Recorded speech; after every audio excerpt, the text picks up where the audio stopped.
సమయం 10:10 కావచ్చింది అధ్యక్ష. ఈ సెషన్లో ఏ ఒక్క రోజు కూడా అసెంబ్లీ 10 అంటే 10 గంటలకు స్టార్ట్ కాలేదు. మీరు లాస్ట్ సెషన్ చూడండి, మేము 10 ఏళ్ళు సభ నడిపితే 10 అంటే 10 గంటలకు ఖచ్చితంగా టెన్షన్గా సభ నడిపాము అధ్యక్ష. సభ సమయపాలన పాటించడం అనేది చాలా ముఖ్యం అధ్యక్ష. ప్రతిరోజు కూడా ఈ సెషన్లో మీరు చూస్తే రోజు 5 నిమిషాలు 10 నిమిషాలు 15 నిమిషాలు సభ ఆలస్యంగా ప్రారంభం కావడం కరెక్ట్ కాదు అధ్యక్ష.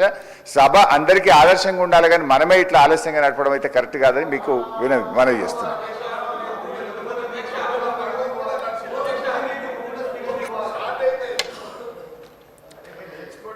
రైతు భరోసాపై స్వల్ప వ్యవధి చర్చ. గౌరవ మంత్రి గారు.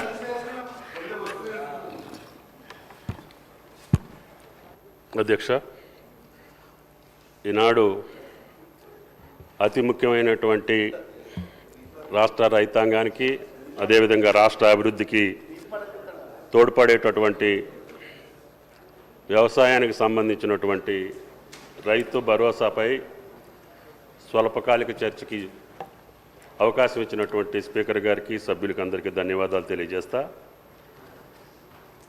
అధ్యక్ష, 18-19 ఆనాటి ప్రభుత్వం రైతు బంధు పథకాన్ని ప్రారంభించింది అధ్యక్ష.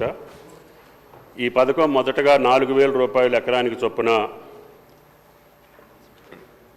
పంటకి అదేవిధంగా 2 దఫాలుగా నమోదు చేసి భూ యజమానులకు అదేవిధంగా ఆర్ఓఎఫ్ఆర్ పట్టాదారులందరికీ కూడా 19-20లో ఈ సహాయాన్ని 5,000కి పెంచడం జరిగింది అధ్యక్ష.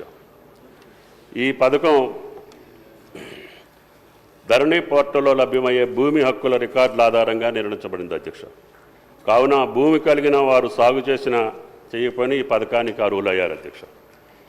ఈ రైతు బంధు అమలు చేసినటువంటి విధానం వ్యవసాయ శాఖకు లబ్ధిదారుల పేరును మార్చడం లేదా CCLA నుండి అందిన భూమి విస్తీర్ణంలో మార్పు చేయడానికి అనుమతి లేదు అధ్యక్ష. వ్యవసాయ శాఖ పట్టాదారుల బ్యాంక్ ఖాతా వివరాలను సేకరించి రైతు బంధు పోర్టల్ అప్డేట్ చేస్తుంది.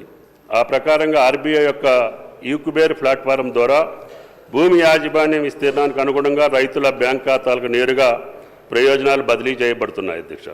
ప్రతి పంట కాలానికి ముందు CCLA కమిషనర్ నుండి గిరిజన సంక్షేమ శాఖ నుండి సేకరించిన పట్టాదారుల డేటా మరియు ROFR పట్టాదారుల ఆధారంగా ఈ పథకం కింద సాయం అందించడం జరిగింది అధ్యక్ష.